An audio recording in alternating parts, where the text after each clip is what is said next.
Hey friends, welcome back to my channel. My name is Stacy with Stacy Makes, and we do crochet stuff here. So welcome to this channel. Today is going to be probably a little longer than my normal videos. I've had a lot of questions. I actually posted and asked for some questions. So today we're doing a Q&A.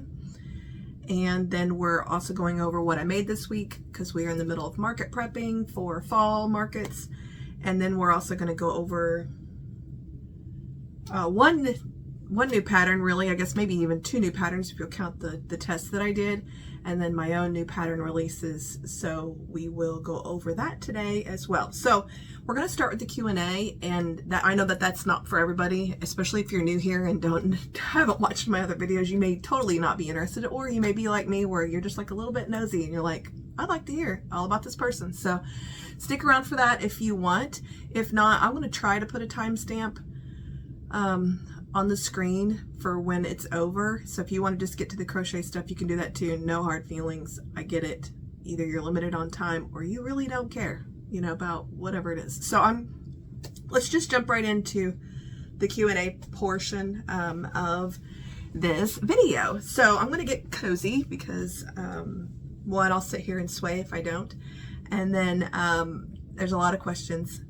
So I broke them up into two different categories, personal and business / crochet. So and they're in no specific order. So I tried to combine kind of the stuff that was similar questions, and then there's some stuff that I'm sure I just won't get to because I don't want this video to be like 3 hours long. So I might do a part 2 if I need to. So let's start with personal. If you don't know, I work full-time, so crochet is not my full-time gig, nor is YouTube. I work full-time, and I have 5 kids. I've been married for 26 years. Somebody asked what my day job was, and then somebody asked if it was creative. So my day job, without just like totally telling you where I work in the automotive industry. I manage a team of people in what is called the packaging department. My team, half of my team is graphic designers that actually do the artwork layouts for private labels and our own brands, things like that, onto die lines, box artwork, label artwork, things like that. And then the other half of my team is packaging engineers like myself, who pick out the boxes, do the artwork requests, approve the boxes, set up the bills of materials and things for the line. We say how the cases need to be marked and packaged and things like that so it meets the customer's requirements. So it's not necessarily creative, but it is very analytical. There's a lot to remember between production facilities and lines, and then also the actual product itself, and then the customer's requirements. So it's interesting, but I wouldn't say that it's super creative, but it does kind of fill that need for it to be challenging, I guess, in a way. So that's what I do. Somebody asked how me and my hubby met. We just met. We live in a very small area, but we did not go to school at the same time. He is older than me. We were not in high school at the same time. We just met uptown. So like in our town, we have a town square, and I was cruising through there and met him up there. So nothing super cute about that. Somebody asked about if I get to crochet at work. I have some reels you guys see where I crochet on my lunch break. I eat. It doesn't take me very long to eat a small meal for lunch. And then I get 20 minutes or so if I want to crochet that day, or you know, if I have to run out and get something, if I didn't remember to bring anything, then I usually don't have time to crochet. So, and sometimes I don't crochet at work. I will work on thumbnails or pattern edits. It's just other random things too. So so what was the process like to turn crochet into a business? So I have had businesses pretty much my whole life, from when I started selling friendship bracelets and hair bows in junior high till now. So I've had Apple Tree Boutique since 2006, I believe, is when I actually formed the name. And it sold different things along the way, which is why I went ahead and just kept it. It was sewing items. So I used to run a sewing business, and it was stuff that you had to serge and sew. And then I had a helper, a seamstress in town, that was helping me actually serge things together. And then she needed to retire, and I didn't really want to sit in my craft room away from my family and sew anymore. If I was going to do something in my free time, I wanted it to be something where I could be out in the living room with my kids, or, you know, be available for them. It wasn't loud. I could also watch TV while I do it. And so I went looking for something that I can do basically while I was on the road or on the couch. And I tried beading, and it was okay. I mean, I've done lots of different hobbies in my life, but I tried to like the polymer beads and things like that. And I still have all those supplies. It just wasn't really I was like, I'm not going to be a jewelry maker. And then I tried macrame, and I went out, I go all in, and I did it for several weeks, tried different types of macrame, different designs, and I just did not enjoy it either. And then Tara was telling me that she was starting to crochet these animals, and I had no idea what she was talking about. And she was showing me pictures on Instagram, and I'm like, hey, I know how to crochet. I bet I could figure out how to do that, because I've crocheted my whole life, which is another question. I learned how to crochet when I was 9 or 10, but like granny squares and regular acrylic yarn crocheting. I've made blankets and things and baby sweaters. So nothing like this. So I bought a little bit of yarn, 5-6 skeins of different types of yarn, and just got started. I think the first thing I made was an octopus. I bought a few safety eyes, of course, because I needed to get started somewhere. And I mean, I immediately fell in love with amigurumi. I mean, I've only done it in plush chenille yarns. I've not done amigurumi in acrylic yarns.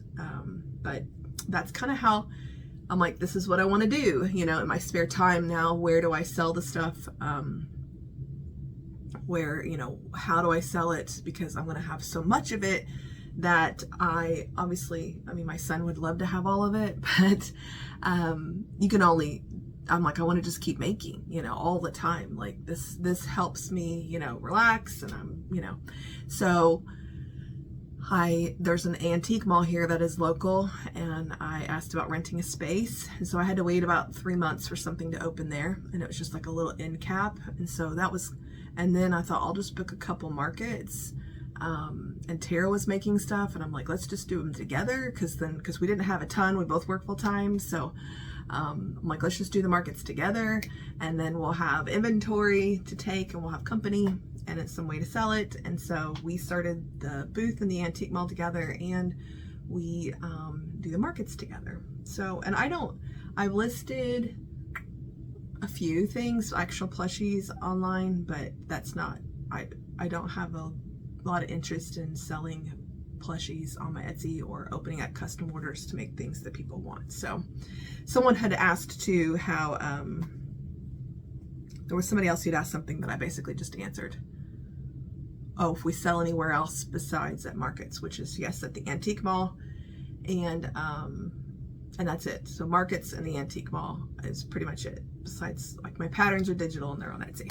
So that's kind of how the process happened, and I changed Apple Tree Boutique's logo, and the face of Apple Tree Boutique, and what it said. I changed the banners and everything on Etsy. 6 months later, I designed my first pattern, which was Sammy the Pig.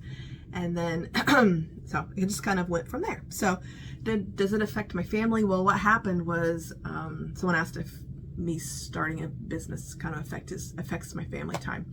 And then someone else asked about work-life balance, working full-time, balancing everything with my business. So the way it kind of came about was, all of a sudden, my last kid who plays sports was graduating and was done with sports.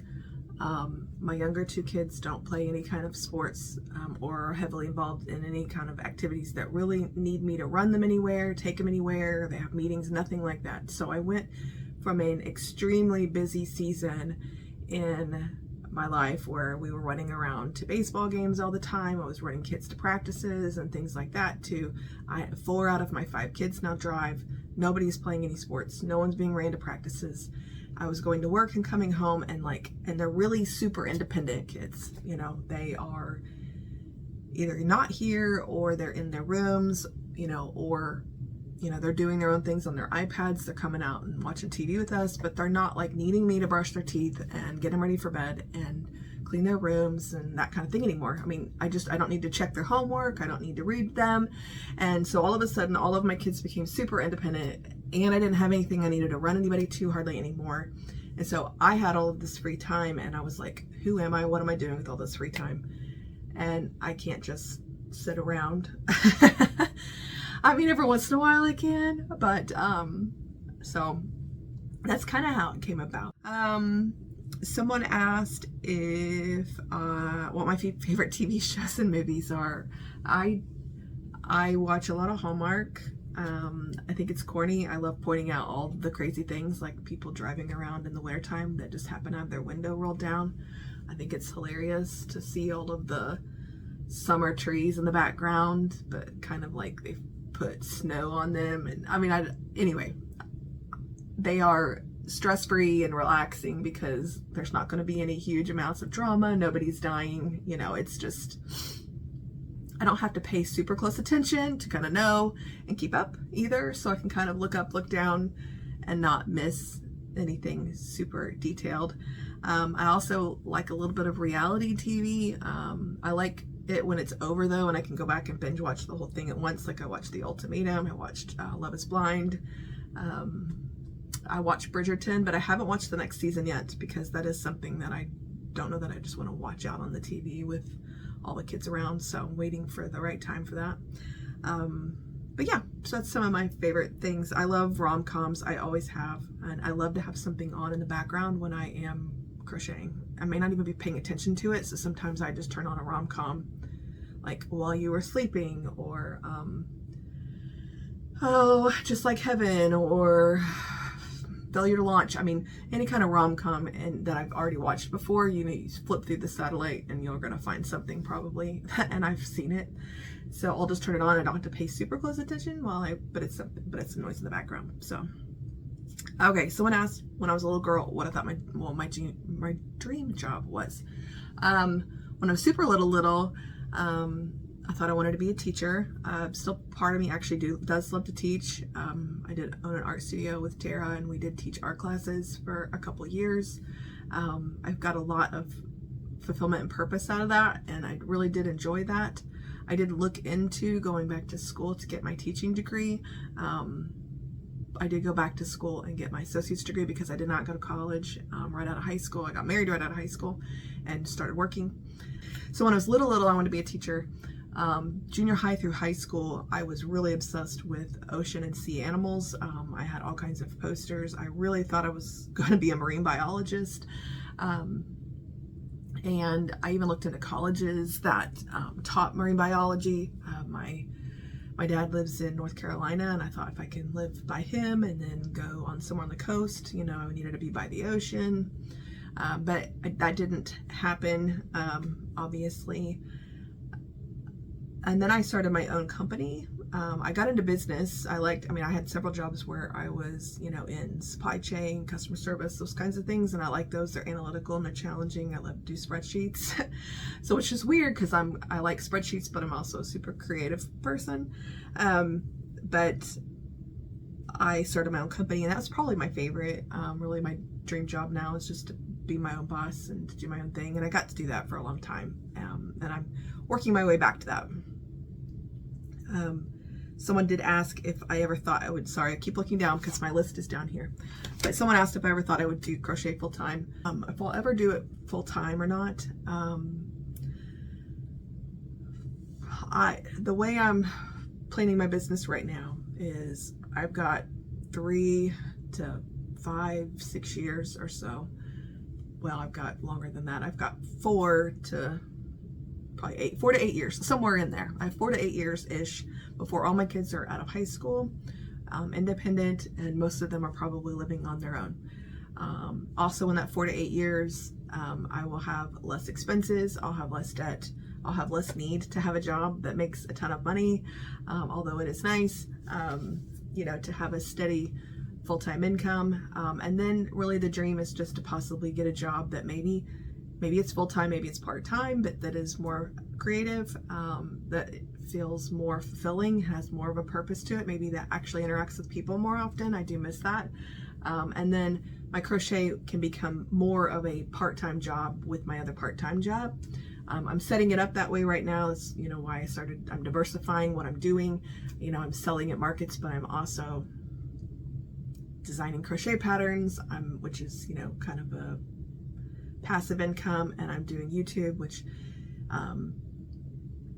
some people categorize as passive. That, you know, there is work involved, but then the videos can go on and live forever and make money even after. I'm not becoming a millionaire on YouTube right now. I mean, I've made a couple $100, which I can make a video about that more. I did have some questions about that, but that's really kind of its own subject. But that's kind of how I'm setting my business up currently, thinking that in 4 to 8 years, if I'm still doing this thing, and depending on how it morphs, that maybe I will have built enough of side incomes to be able to kind of do what I want again. So that's kind of the goal.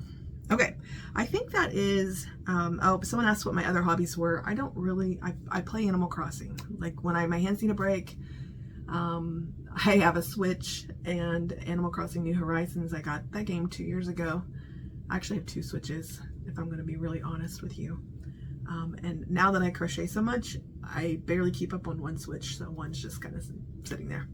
But at one point I had 2 Switches, 2 islands, and doing their own 2 designs and things. I was very, very obsessed with that. That's kind of what I did the year before.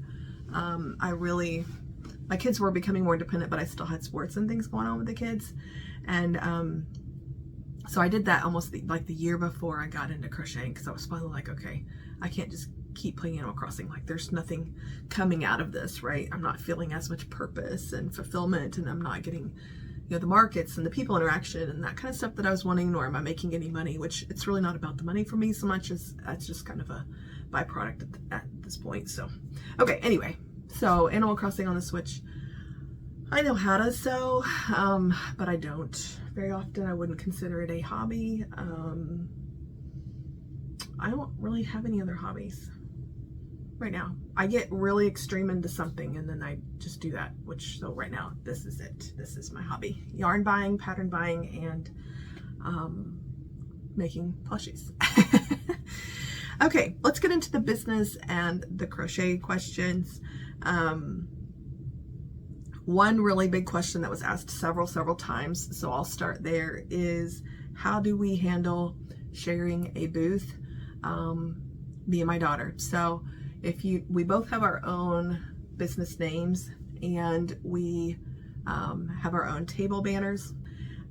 When we apply to shows, I put both of our names and I put both of our businesses, and I explain that we are a mother-daughter duo so that we don't get in trouble for having 2 businesses in one booth. There, I'm completely honest and open about that. When I do apply to markets, so that might be important too. Most markets and events, you are not allowed to sign up as yourself and then just bring somebody to set in your booth, or to bring products that you really didn't say that you're gonna bring, especially to juried shows. If I say I'm bringing crochet, I can't decide all of a sudden to sew a bunch of things and make half my booth sewing. I have to take crochet. So that's first off, and that's kind of how we do that. I, for the most part, because I've been doing markets pretty much my whole life, I find them, I scope them out, I book them, and then when we actually set up, we blend everything together. She has her own style of tags. She makes a lot of stuff that I don't make. There's hardly anything that we both make the exact same thing. Very, very little that we actually will show up and be like, I don't make snakes, she makes snakes. I don't make loaf cats, she makes them. I make the mini ones. I don't make chickens, she makes them. Our inventory is diversified and we have different price tags on them. But when we set them up, we intermingle everything. When somebody comes into the booth, they do not know the difference between her stuff and my stuff. We share the $5 bins, the $8 bins, the $10 bins, and there's not tags on that stuff. We just know our inventory well enough to know that when somebody brings us a mini octo, that's Tara's mini octo she made. So that's kind of how we do. The inventory itself is all blended together, yes. And then when somebody buys something, so I keep the cash bag on me and I have the Square Reader account. So I handle, for the most part, all the money. I think at the next show, especially these really big ones coming up, I'm going to divide the cash bag into,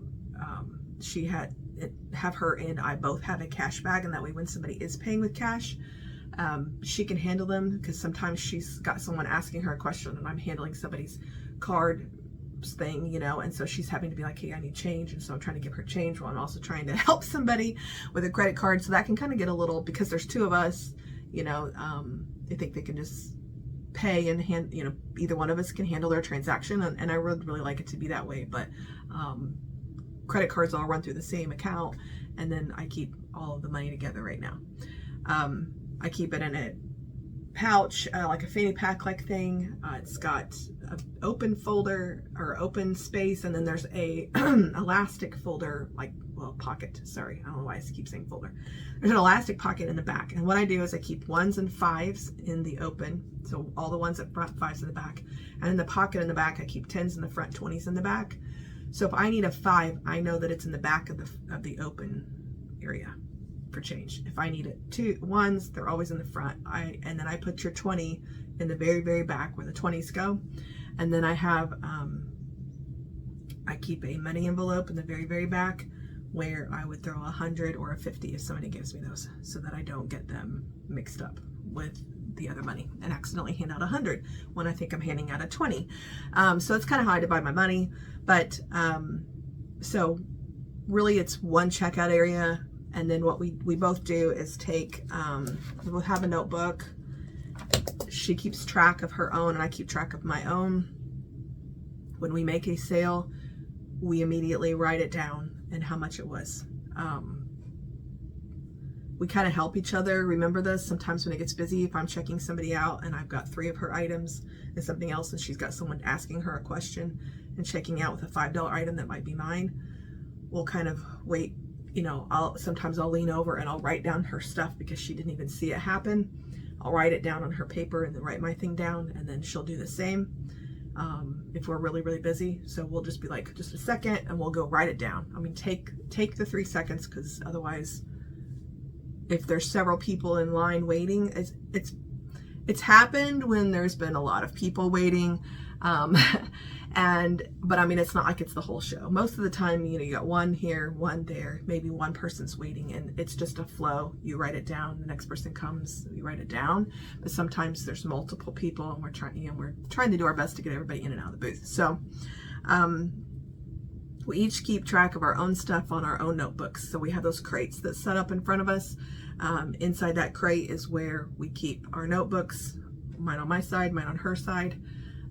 And then I keep my Square Reader and things like that there.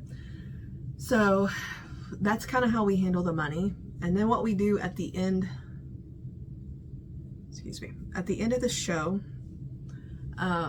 she adds up all of her money, because I mean, I'll add mine up because I'm going to tell my video and stuff, but she adds up all of hers. And then I don't keep track of what is Square and what is cash. I mean, I know that this sounds bad, that it's not an exact science, but usually by the end of the day, we can tell that, I mean, we did a ton of credit card transactions, or some shows are like 90% cash. I mean, there's just not a lot of transaction fees. So like, let's say she sells $620. She'll be like, let's call it 600. I'm like, I'm good with that.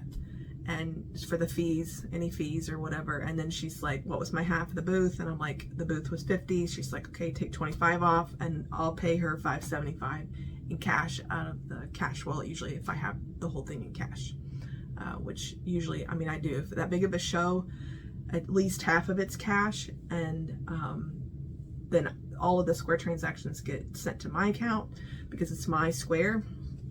So I get all of the money from that, so I will pay her out of the cash of that. So does that make sense? Hopefully it does. And I know that people were probably wanting more of a detailed, very straightforward, we do it this exact way. We tried a show or two where we set up next to each other, but we kept our money separate. And then Tara doesn't have a Square account, and so she had some people pay her through Venmo, which was fine, but then she had some people that had a card and that's all they had. And so then I took her card for her and processed it all, and I'm like, I can take it if you want me to, because that's all they had on her. She was going to miss out on the sale. So I've done that before, and then been like, okay, it was, and then I can see that exact transaction was hers, obviously, and then I can give her, you know, rounded down or up, whatever the cash that would have been there, and that way we don't have to, there's no settling up later from a big amount. There was just like one transaction maybe I had to run for her, and we just found it super confusing because people would shop both booths and then they'd walk up to her with you know, a couple things, and some of them were mine, some of them were hers, and then she was like, well, I'll take these two and you can check out with me with this one. And not that people minded, because they really didn't mind. It's just, it was an extra step for them, for us, and it just would have been easier if we had just kept it all together. So hopefully that answers that question. And then we keep these, I mean, notebooks, sorry, I just threw my pen, and they have all of our sales in them, and then the very back of my notebook, I write the year at the top, I write the show, how much the fee was that I paid, and then I write how much I profited from the show. So that's kind of how we do that. I don't know if there's any more detail to really add to that helps explain it, but because she's my kid too, you know, sometimes I'm like, yeah, don't worry about the booth fee. I don't mind. I just enjoyed my day with her, and I'm so glad she's coming. So, okay. Enough with that one. I'll do more of the business stuff, and then I'll get into crochet things. But someone asked me if I have a social media plan, how I stay consistent with it. I really don't have a consistent social media plan. My goal is to try to post a reel and a short once a day, or every other day. So what I do sometimes is I'll come into my office, or I'll take things outside, and I will post 3, 4, 5 clips of things all at one time, and then I will use CapCut on my phone and edit them and add the captions and the music and all that stuff, and I'll just have them ready for the week so that I'm not worrying through the week like what I'm going to post. So, or sometimes I only do a couple clips, and then midweek I'll have to do a couple more, or I'll miss a day or two. So it's what fits into my life, kind of. So do I have an inventory plan? If you saw a couple weeks ago, I do have a vague inventory plan. I do not have a very harsh listed out regimen of exactly everything I'm going to make.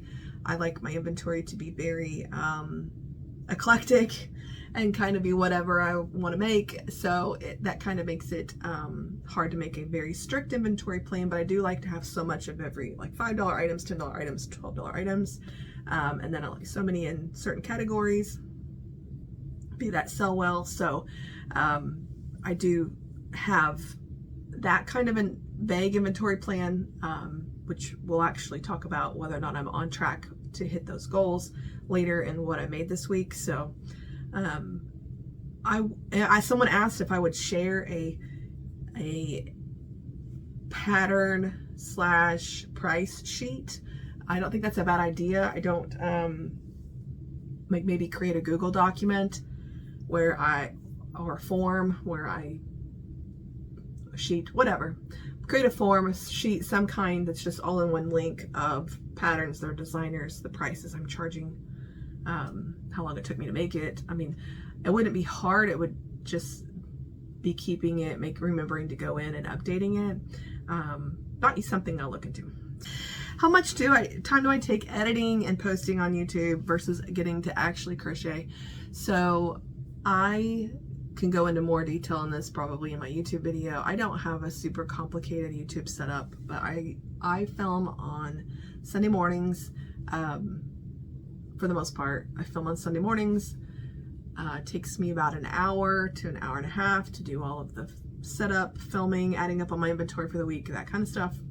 And then it takes me probably about depends on how long the video is. So when you're editing a video, you legit watch the whole thing and you add all the text and you split things and edit things out, add things in, grab pictures, you're writing in an Instagram link or something on the screen for somebody.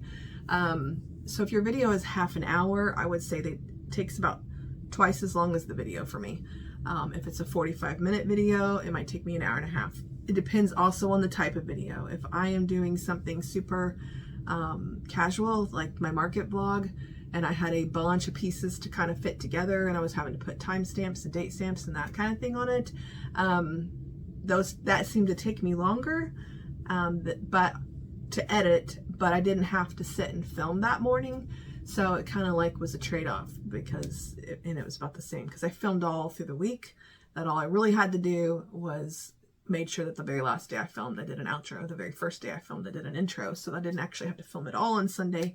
And I just got to sit down and put it all together and edit it all. So I would say my average, I'm in probably about 3 hours total of time between setup, filming, editing, and doing all of the thumbnails and uploading and everything on a Sunday.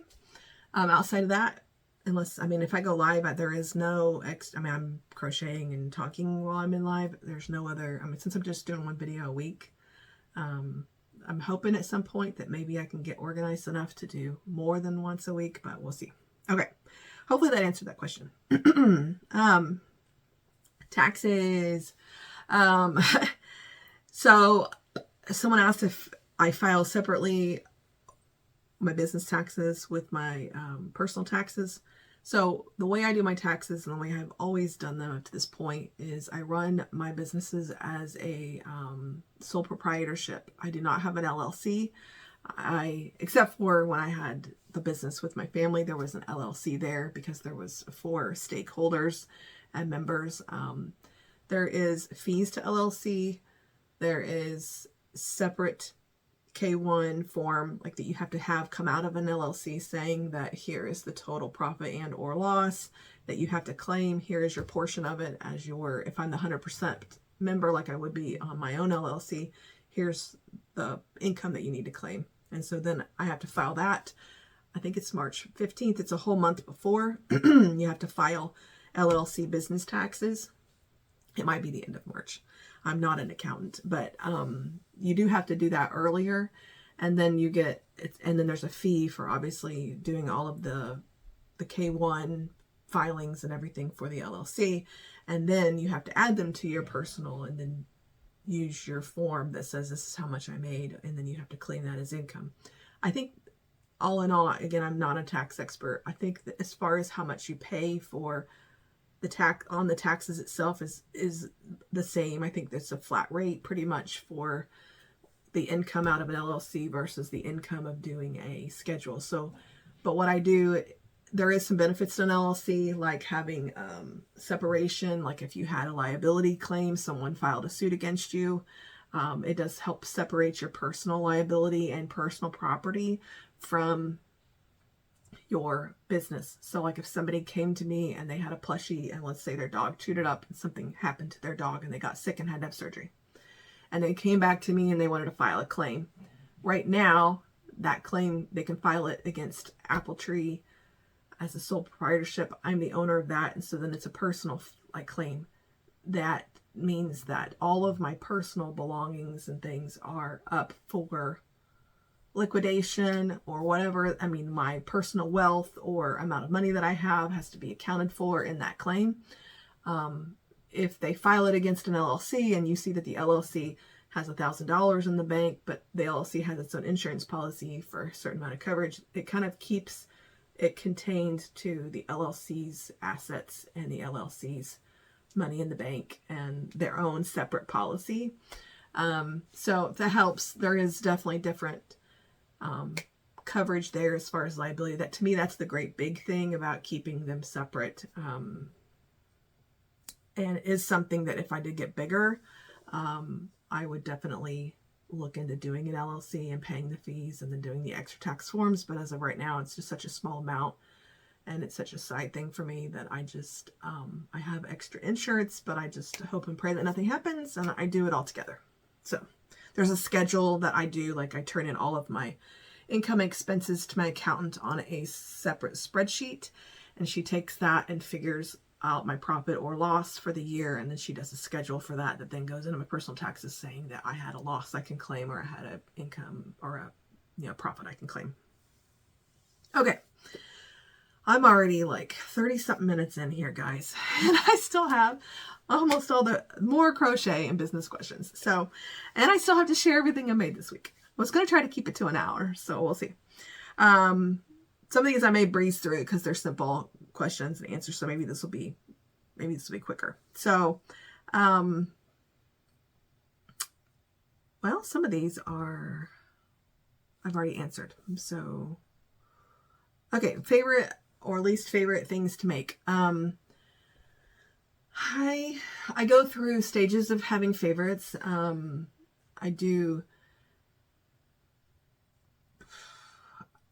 I wouldn't say I have any. I mean, if I don't like to make it, I just don't make it. You know that, like, let's say Leggy Frogs sell at your markets and every time you sell out. So you are kind of locked in. You know that if you don't make Leggy Frogs, you might miss out on some sales. So you might be locked into doing that. My income is my inventory is so varied that I don't really have that. And the things that do sell really, really well, I mean, I'll make a few and then I'll sell out. Like possums, for instance, they're not my favorite thing to make, but I'll make 2 or 3 in my inventory and take them. And usually they sell out. Now, if I had 10, would I sell out? I probably would sell even more, but I just don't love to make them. So it's kind of my free time, my happy place. So I don't make things I don't like to make. So, tips for taking good pictures of plushies. Yeah, if I was actually selling online, I would definitely use natural light, create an aesthetic background. Does not have to be complicated. Wait for the natural light for sure. But not like, I'm not talking about in the direct sunlight. I'm talking about by, like, let's say you have a sliding glass window at your house and you have a hardwood floor by the sliding glass window. I'm talking about taking pictures on that hardwood floor while the indirect natural light's coming through that window is going to be one of your best bets. If you don't have that, setting up an area where you can have a ring light that mimics natural light would be my second best choice. Or outside in the indirect sunlight as well, like in the shade. When it is sunny outside, but you're in the shade. My favorite hook size or yarn. So I love my generic, cheap Amazon rubber handled hooks. I've tried so many of the fancy brands. I've tried fancy handles. My favorite are these ones I bought off of Amazon for like $15 that come in like a little bag with some embroidery needles, some stitch markers, and they are my absolute favorite. Something about, I like a tapered hook. So if you don't know the difference between tapered and inline, it has got a more rounded head and the head of the hook spins slightly and then it's curved under and curves back out. There's an inline that's straight and then it notches down and it's like a straight notch in, like O-Fires and Furls hooks are inlines. I have tried some of them and the way I crochet, and I've done it for so long since I was little that it's like a super huge habit. I mean, the way I hold everything, that it just really messes with my brain to change it. But my yarn would fall off my hook all the time. So, and it would frustrate me. So I'm like, I'd go back to doing what I was doing. So I should figure out what that was, but it's the handle on my cabinet. So I was like, oh, anyway. So I like those. Now my favorite hook size by yarn someone asked about is that for the most part, I have a certain size hook that I use by yarn, not by pattern necessarily, for plushie making anyway. So Parfait Chunky Posh, I use 4.5. Sweet Snuggles, Gumdrop, I use a 5.5. Barnett, I'm in the 6.5 range. Every once in a while, if I'm doing something like the flippers of a turtle that do not require stuffing, I'll use a 7. Outside of that, I pretty much stick to that. Every once in a while, if I've got a ton of decreases in certain places, so when I'm having problems with holes showing through, I will downsize to a 5 for Sweet Snuggles or a 6 for Burnett. But that's has a lot to do with your tension too. And so that's where I'm at. My safety eyes, where I get my safety eyes from, my cheap generic black safety eyes, I order them off of Amazon. My glittery eyes that have the discs, I don't hand paint eyes, but when I do buy the glittery eyes with the little discs on the back, I get them off AliExpress. I am working on an Amazon storefront that will have lists of everything I use in my market booth, and then like my crochet favorite things that I use. And so that will probably have the safety eyes in it, and like my yarn bag and my hooks that I use, things like that. But then they'll also have like a market list that'll have my shelves and my risers, my tablecloths, that kind of thing also linked. I'm about halfway done getting that set up. But yeah, AliExpress is where I get all of my good safety eyes. But if you do go there, there's sinker eyes, and then there's flat back safety eyes. Hold on, let me grab. So the ones that I get off of AliExpress, they come in these like baggies that'll have the discs and the backers.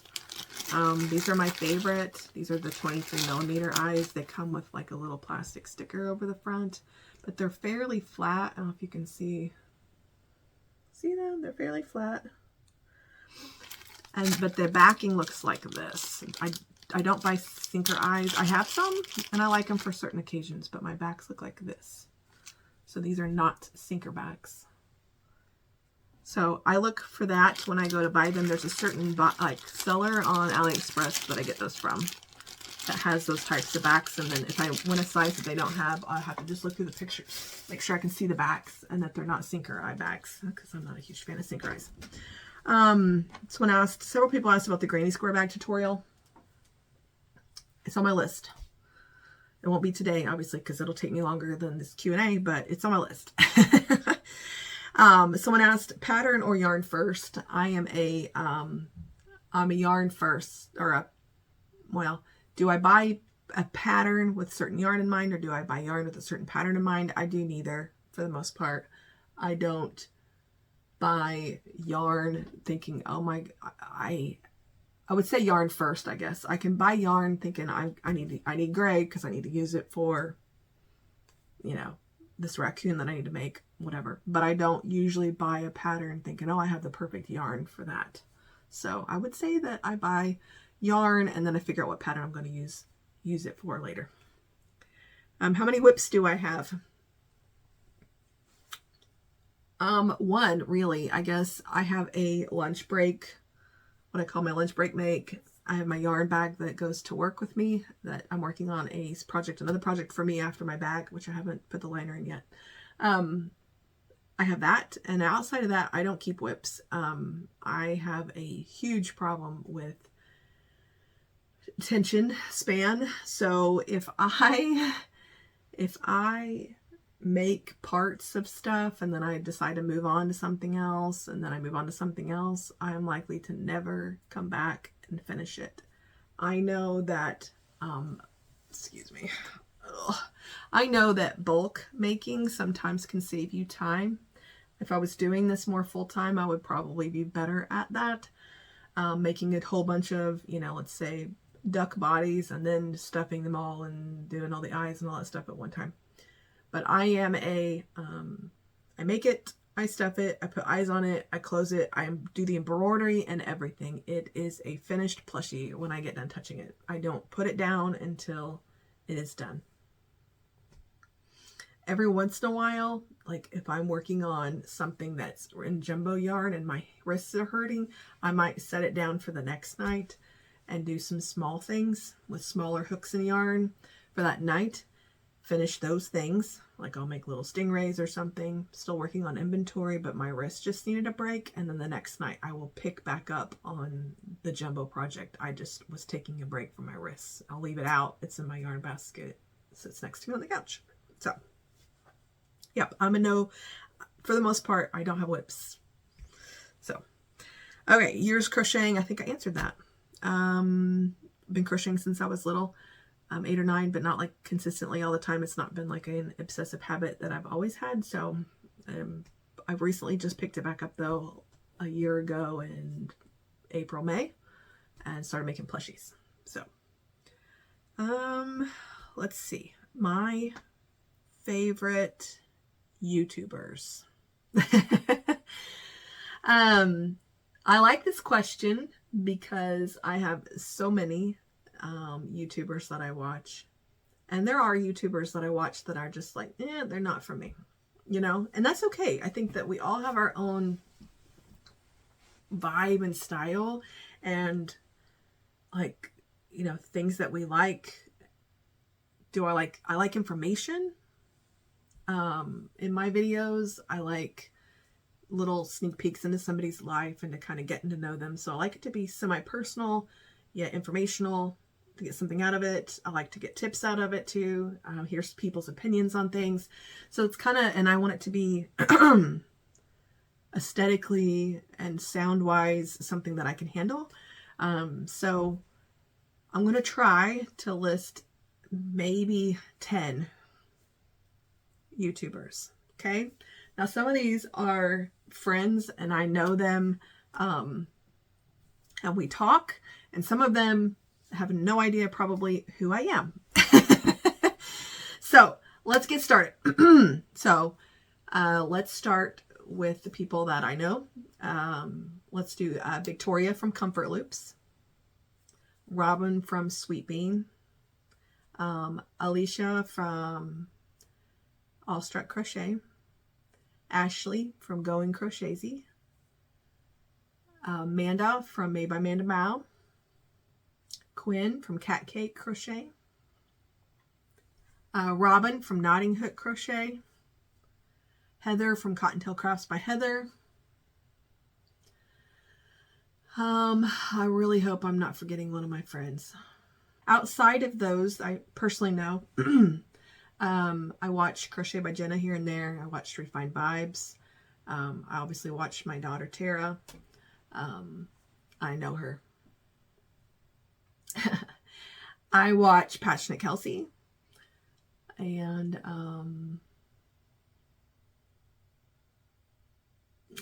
let's see. I mean, I would say that's the main ones. There's people that like. There's people that show up in my, like, I subscribe to them, but I kind of pick and choose which ones I watch. Oh, I do watch the Wonder Crochet and Hooks and Healers. Annie and Allison. I have no idea who I am, but I watch them. I think that's it as far as the main ones that I watch all the time. So, again, I will feel really, really horrible if I forget one of my friends. We're going to move on. And I'm just going to have to apologize later. Maybe editing Stacy will have to come back and put a clip in here.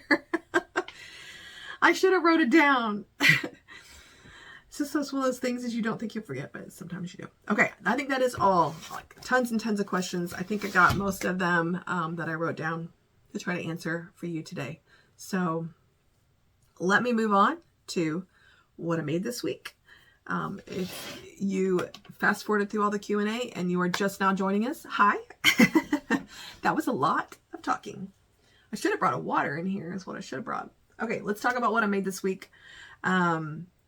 I worked on, if you saw, Parker the Pig released this week. Picture of Parker. My pig pattern. So my dangly leg body style of plushie. Betty the Cow was in testing this week, and my goal is to have it released and a link, and it will be in my Etsy shop when you guys see this video. I had it mostly done yesterday, and then our internet went out until this morning. So, so this week I made Betty. You guys saw Betty. So you guys saw this Betty last week. This was the first main prototype Betty on my pattern. And then I made a spotted cow version where she has one spot there and one on her head, and then one ear is a different color if you want. Okay, so I made those two, or this one was already made, so technically she's not involved in this, but Betty is releasing, so I wanted to show you the solid. And then yesterday I made this Betty, which I know she looks funky because, hold on, she was up there smashed. This Betty was made to look like Norma off ACNH, Animal Crossing New Horizons villager. So if you know what that is, then this is Norma. I tried my hardest. She doesn't look just like her. Norma has an iconic plaid dress that I didn't make. So anyway, I made 2 Bettys this week that counted in my inventory because the other one counted last week, and I'm going to price these at $25, and I made 2 of them. I'm going to put everything back up here as I make it, I think, or as I talk about it. Okay, and then I made this puppy. This is Green Frog Crochet. I know I probably should have put bigger eyes on him, and I made him in, this is Premier Basics Chenille. I made him before in Sweet Snuggles, and I really liked him in that. If I'm going to make him again, I will do Sweet Snuggles. But I don't like how tall his head looks in Premier Basics. But anyway, I made this puppy. He's going to be 16. I bought Mom Stitchetti's Chonky Bat. So I made 2 Chonky Bats. This is the first one. This is the second one. I like the second one better. I did a better job on the wings for sure on the second one. Sorry, his ears they're there, I promise. Okay, so I made 2 of these. I put glitter eyes, some safety eyes on them. Just give a little personality for spooky season. I'm going to do 15 on these. They just took me right at 30 minutes. I made 2 mini loaf cats. This is that My Universe 64 pattern. Gosh, I get his little ears to stick up. The Chunky Bats and these, and then what I'm going to show you next came out of a cake of Dappled. That's why they're like, they transition light to dark. And this yarn was just perfect for bats and the cats. And then I'm going to save my favorite for last for the week. So I'm going to show you my pattern test for Victoria from Comfort Loops next. She is releasing this puffer fish. It is adorable. I made 2 of these this week. Blue one and a pink one. This was super fun too, guys. Super easy. No sew. I'm going to do 12 on these, and I made 2. Okay, and now for all of these guys. I know that I say all the time that I don't like to batch make things, but I just got super obsessed with this pattern. I was looking for some spooky season type items that I could, I already make the pumpkins, so those are kind of fall.